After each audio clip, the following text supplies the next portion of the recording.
அகிலமெங்கும் உள்ள தமிழ் நேயர்கள் அனைவருக்கும் பரம்பரை ஜோதிடர் உங்கள் மனோ பாலாஜியின் அன்பான வணக்கம். தனுசு ராசி அன்பர்களுக்கு ஜூலை மாத ராசி பலன். இந்த மாத நவ கிரகங்களின் பெயர்ச்சிகளால் உங்களுடைய வாழ்வியல் எவ்வளவு பெரிய ஒரு மாற்றங்களை அடையக்கூடிய வாய்ப்புகள் உருவாக போகுது அப்படிங்கிறத பற்றி தாங்க இந்த பதிவில் இப்போ நம்ம பார்க்க போகிறோங்க. ஃபஸ்ட் டைம் பார்க்குறவங்களா இருந்தீங்கன்னா சப்ஸ்கிரைப் பண்ணி பெல் பட்டன் அழுத்தி ஆல் ஆப்ஷன் கொடுங்க. தனுசுன்னா அதாவது அன்பு வைக்கக்கூடிய ராசி தனுசு ராசி. இந்த தனுசு ராசிக்கு குரு பகவானுடைய ஆதிக்கம், அதாவது உங்களுடைய ராசி அதிபதி குரு பகவானாக இருக்கிறதுனால எல்லாருடைய புகழ், சந்தோஷம், செல்வாக்கு இருக்கிறதுக்கு நீங்களும் ஒரு காரணமாக இருப்பீங்க. நாம் ஒரு பெரிய பொசிஷனில் இருக்கிறோமோ இல்லையோ, ஆனால் மற்றவங்கள ஒரு பொசிஷனில் உருவாக்குறதுல நாம் ஒரு குறியாக இருப்போம். இது இயல்பான குணம் இந்த தனுசு ராசிக்காரருக்கு உண்டு. அதே மாதிரி கூட பிறந்தவர்கள், அதே மாதிரி பெற்றவங்களுக்கு அவங்க மேலே அதிகமாக அன்பு வைக்கக்கூடிய ஒரு தன்மை கொண்டவங்க தான் தனுசு ராசி. என் கணவன் நல்லா இருந்தால் போதும், என் மனைவி நல்லா இருந்தால் போதும், நான் நல்லா இருந்தால் போதும், இதெல்லாம் இல்லைங்க. நம்ம கூட பிறந்தவங்களாக இருந்தாலும் சரி, இல்லை கூட வளர்ந்தவங்களாக இருந்தாலும் சரி, அதாவது நண்பர்களாக இருந்தாலும் கண்டிப்பாக நல்லா இருக்கணும்ன்ட்டு, அதாவது மற்றவங்க மேலேயும் அக்கறை வைக்கக்கூடிய தெரிஞ்ச ராசி தனுசு ராசி. ஆனால் இந்த தனுசு ராசி காலபுருஷ தத்துவத்தில் 9வது வரக்கூடிய அக்னி தத்துவ ராசியாக இருக்கிறதுனால நீங்கள் இருக்கிற இடம் வளர்ச்சி அடையும். நீங்கள் ஒரு இடத்துல போய் ஒரு வேலைக்கே சேர்ந்தாலும் அந்த இடம் கண்டிப்பாக நல்லா இருக்கும். ஒரு பெண் ராசியாக இருந்ததுன்னா புகுந்த வீட்டுக்கு யோகத்தை கொடுக்கும். அதே ஒரு ஆணாக இருந்தாங்கன்னா நாம் திருமணம் பண்ண குடும்பத்தையும் வாழ வைக்கணுங்கிற ஒரு நல்ல மனசோட தன் மனைவியும் வச்சு அற்புதமாக, அதாவது ஒரு மகிழ்ச்சியை கொடுக்கக்கூடிய ஒரு ராசி இந்த தனுசு ராசி. ஆனால் இவ்வளவும் இருந்தாலும் உங்களுடைய நவ கிரகங்களின் சமீப கால பெயர்ச்சிகள் 3ஆம் இடத்துல ராகு, 4ஆம் இடத்துல சனி, அர்த்த அஷ்டம சனி. இன்னொன்று பார்த்தோம்னா, இதுக்கு முன்னால் பார்த்தோம்னா குரு பகவான் 7ஆம் பாவகத்தில் இருந்தார். இப்போ 8ஆம் பாவகத்துக்கு பயிற்சி ஆகியிருக்கிறாரு. உங்களுடைய 12ஆம் அதிபதியும், அதாவது 5ஆம் அதிபதியும் செவ்வாய் இந்த மாதத்தில் பொறுத்த வரைக்கும் 6ஆம் இடத்துல இருப்பார். புதன் வக்ர நிலையில் 7ஆம் இடத்துக்கு ஆட்சி நிலையில் இருக்கிறதுனால கண்டிப்பாக கூட்டு சம்மந்தப்பட்ட, நட்பு சம்மந்தப்பட்ட விதத்தில் ஏற்கனவே பிரச்சனைகள் வந்திருந்தாலும் இனிமேல் பிரச்சனைகளை தீர்க்கணும்னு இந்த மாதம் நினச்சாலும் கொஞ்சம் அது கடினமாக இருக்கும். அப்போது இந்த மாதத்தில் நட்பு வட்டாரங்களில் கொஞ்சம் கவனமாக இருக்கிறது ரொம்ப நல்லது. இடம் மாறுதல்கள் பண்ணலாமா அப்படிங்கிறது கண்டிப்பாக சூரியன் உங்களுடைய ராசிக்கு ஜென்ம ரீதியில் பார்க்கும்போது, அதாவது 7ஆம் பாவகத்தில் 17ஆம் தேதி வரைக்கும், அதாவது பயணங்களால் சில விஷயங்கள் நீங்கள் பண்ணலாம்.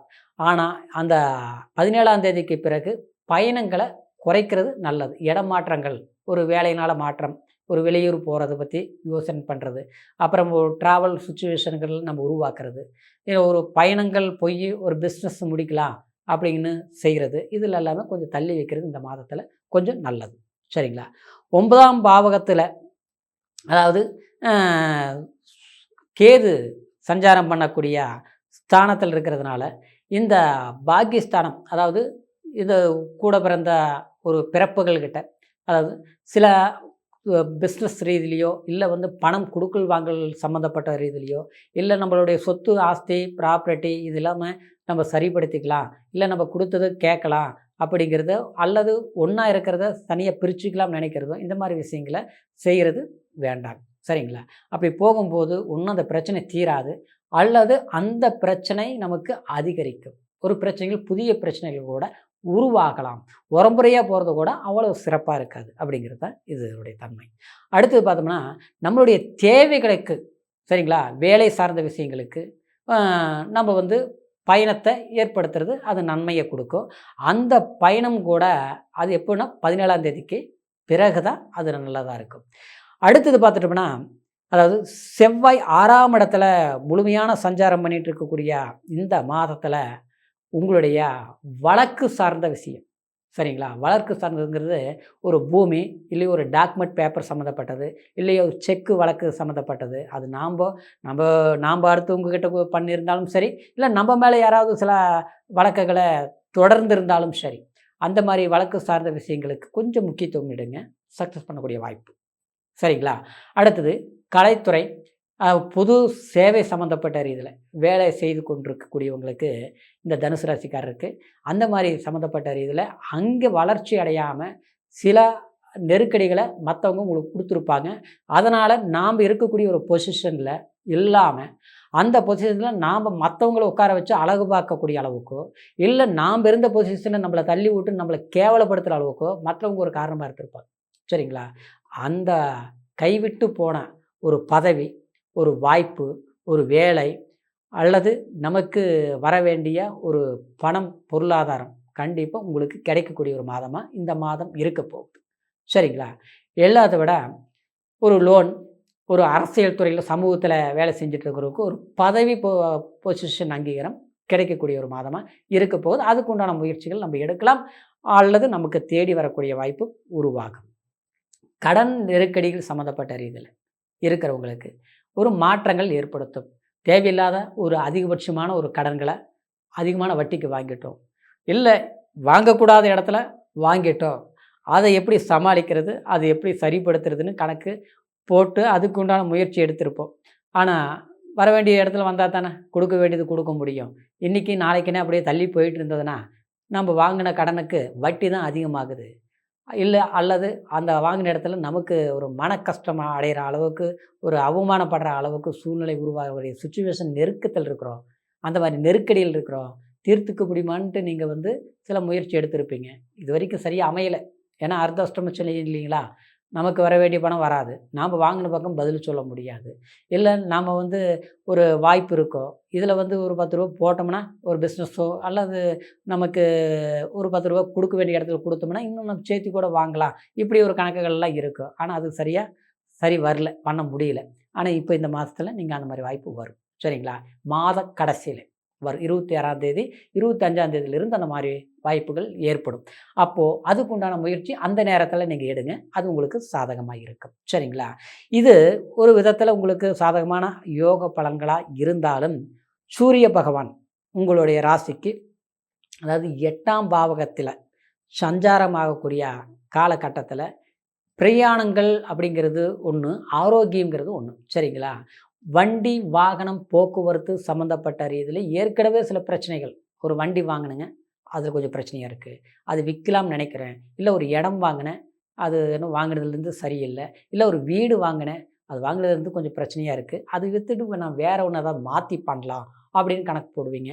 ஆனால் நம்ம வாங்கினது என்ன ஆகிருக்குன்னா, அது 10 ரூபா போகிற பொருள் 7 ரூபாய்க்கு கேட்குறாங்க. அதாவது வந்தால் பரவாயில்ல கொடுத்துடலாம் நினைப்போம். வருவாங்க, பார்ப்பாங்க, முடியறதில்ல. அப்புறம் தள்ளியே போயிட்டுருக்குது. நம்மளதோட மோசமான இடமா இருந்தால் கூட அது நம்ம சேர்த்தி வாங்குறாங்க. ஆனால் நம்மளது என்னென்னே தெரியல. இப்படியெல்லாம் கொஞ்சம் தள்ளி போயிட்டு இருந்தது பார்த்தீங்களா? காரணம் என்னென்னா, நம்மள்கிட்ட இருக்கிற பொருள் மோசம் கிடையாது, அது நல்ல ரேட்டுக்கு தான் போகும். ஆனால் நேர காலம்னு ஒன்று இருக்குது பார்த்தீங்களா? அது தள்ளி போயிட்டு இருந்தது. அது எல்லாமே இப்போ சரி வரக்கூடிய ஒரு காலகட்டம். நம்ம நினச்ச மாதிரியே ஒரு நல்ல விலைக்கே போகக்கூடிய வாய்ப்பு இருக்குது. அப்போது இந்த மாதத்தில் பொறுத்த வரைக்கும் சரிங்களா, சிறு சிறு விஷயமா இருந்தாலும் சரி, பெரிய பொருளாதார சம்மந்தப்பட்ட ஒரு பெரிய வேலைப்பாடுகளாக இருந்தாலும் சரி, அது எல்லாமே உங்களுக்கு ஒரு முடிக்கக்கூடிய வாய்ப்பு. சரிங்களா? ஒரு சாதகமான ஒரு வாய்ப்புகளை உருவாக்கக்கூடிய ஒரு பயிற்சிகள், கிரக பயிற்சிகள் இருப்பதனால நிச்சயமாக அந்த மாதிரி ஒரு முயற்சிகள் எடுங்க. செய்யணும்னு நினச்சி முடியும் சாதிக்க முடியும். சரிங்களா? அப்புறம் கூட்டு சம்மந்தப்பட்ட விஷயங்கள் வேண்டாம். அடுத்தது பிரயாணங்கள் சம்மந்தப்பட்ட ரீதியிலையும், அதாவது ஒரு டாக்குமெண்ட்டு இதிலெல்லாம் கொஞ்சம் கவனமாக இருக்கணும். ஒரு ரிஜிஸ்டர் பண்ணுறது, சரிங்களா?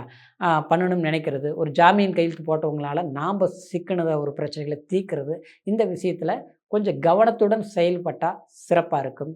கடனை வாங்கி இன்னொருத்தர்கிட்ட கடனை கொடுக்கறது, வட்டிக்கு வாங்கி இன்னொருத்தர்கிட்ட வட்டி கொடுக்கறது, இந்த மாதிரி விஷயங்கள் பண்ண வேண்டாம். ஏற்கனவே பண்ணியிருந்தாலும் உங்களுக்கு கஷ்டத்தை கொடுத்துருக்கும். சரிங்களா?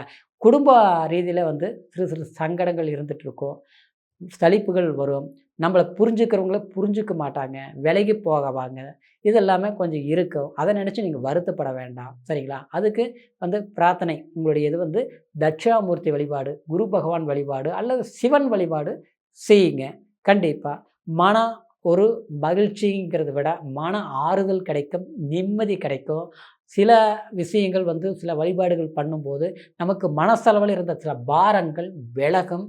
தடையான விஷயங்கள் தாமதம் இல்லாமல் நமக்கு சாதகமாக முடியக்கூடிய வாய்ப்புகள் உருவாகும். அதாவது சிவனை வணங்குங்க இந்த மாதத்தில், உங்களுக்கு மாற்றங்கள் உருவாகும்.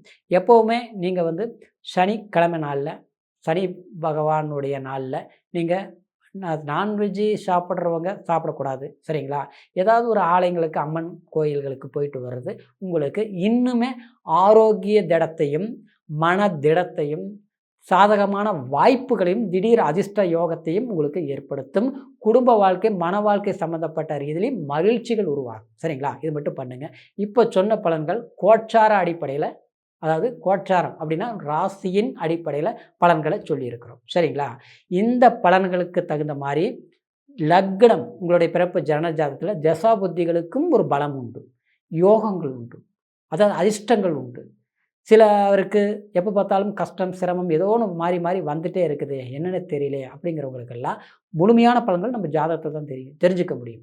குடும்ப வாழ்க்கையில் இருக்கக்கூடிய சில சிக்கல்கள் தொடர்ந்து நமக்கு பங்கமாகவே இருக்குது, பாதிப்புகளாகவே இருக்குது, திருமணமே கூட தடையாக இருக்குது அப்படிங்கிறதெல்லாம் நம்மளுடைய பிறப்பு ஜனன ஜாதகத்தில் தான் முழுமையான பலன்களை தெரிஞ்சுக்க முடியும், சரிங்களா? அப்போது பிறப்பு ஜனன ஜாதகத்தையும் ஒரு முறை செக் பண்ணிக்கோங்க. இது வரைக்கும் பார்க்காமல் இருந்து நம்மக்கிட்ட பார்க்கணும்னு நீங்கள் நினச்சிங்கன்னா கீழே இருக்கிற நம்பருக்கு ஃபோன் பண்ணி உங்களுடைய date of birth, time, place இது 3 மட்டும் சொல்லுங்கள், சரிங்களா? கடந்த காலம் எப்படி இருந்தது, இனிமேல் எதிர் வரக்கூடிய காலம் நமக்கு எவ்வளோ சாதகமாக இருக்கும், எந்த மாதிரி விஷயங்கள் நம்ம செய்யலாம், அப்போது இன்றைக்கி எந்த மாதிரி முடிவுகள் நம்ம எடுக்கலாம் அப்படிங்கிறத முழுமையான பலன்களை நம்ம தெரிஞ்சுக்கலாம். அதனால் உங்களுடைய ஜாதகத்தை நம்மக்கிட்ட பார்க்கணும்னு நீங்கள் நினச்சிங்கன்னா கீழே இருக்கிற நம்பருக்கு ஃபோன் பண்ணி பிறந்த தேதி, பிறந்த நேரம், பிறந்த ஊர் மட்டும் சொன்னால் போதுங்க, அனைத்து பலன்களையும் தெரிஞ்சுக்கலாம், சரிங்களா? தனுசு ராசி அன்பர்களுடைய எதிர்கால வாழ்க்கை செழிப்பான வாழ்க்கையாக, சிறப்பான வாழ்க்கையாக அமையணுங்கிற ஒரு வாழ்த்துக்களோட மீண்டும் அடுத்த பதிவில் சந்திக்கவும். நன்றி, வணக்கம்.